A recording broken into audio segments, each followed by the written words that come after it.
Hi, I'm Doug Jones. And I'm Skip Welch, and we're with Danley Sound Labs.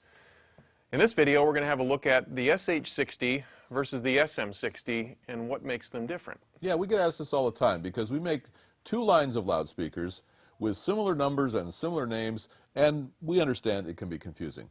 So let's look at the SH first. Skip, tell us about the SH60. SH60, 60 by 60 horn, Right. all Baltic birch construction. And there's the key, folks. All Baltic birch. All Baltic birch, the outside, the horn.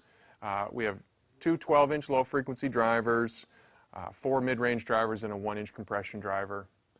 7 drivers. Go ahead and pick that up for me, Skip. No thanks. Okay. That one weighs about 130 pounds. 40 pounds, right? So we also have the SM, and the way to remember this, M stands for molded. Here's the SM60. Again, a 60 degree by 60 degree horn. It's rotatable. That's a joke. Okay. It's also a synergy horn. And if you remember, the synergy horn means that all of the drivers work together and the sound emanates as if it came from one source. So here's actually the guts of this thing, and you can see there's the molded horn. There are actually 2 8-inch woofers on this, and this is a two-way driver at the apex of the horn. There's a little compression driver and then a cone driver coaxially mounted with it. So again, both are three-way systems, both are 60 degree by 60 degree, but there's important differences. The SM60 here handles about 400 watts. It's about 95 dB 1 watt 1 meter.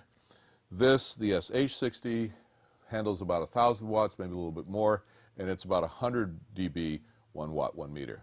Skip, talk to us about the applications for these boxes. So applications, again, the SH series goes just about anywhere. SM, again, about anywhere. However, you're looking at smaller venues, so smaller auditoriums, smaller houses of worship. Again, it can be weatherized, so you can use it in stadiums. It can be a great fill speaker in many places as well, augmenting delays for the larger SH. But it does make a terrific main. It is a fantastic sounding box as well. We can array them. They array very, very nicely. There is a mid-high version of it when you array. There's a 90 by 60 version in the SM series as well. And we have all the hardware to do that, as well as with the SH series. Now, I'm an engineer kind of guy. You're into sales. There's probably a difference in cost here, right? It's about a 30% cost savings to go to the SM series. So if you don't necessarily need the horsepower, we have an answer for you. One last thing about the difference here.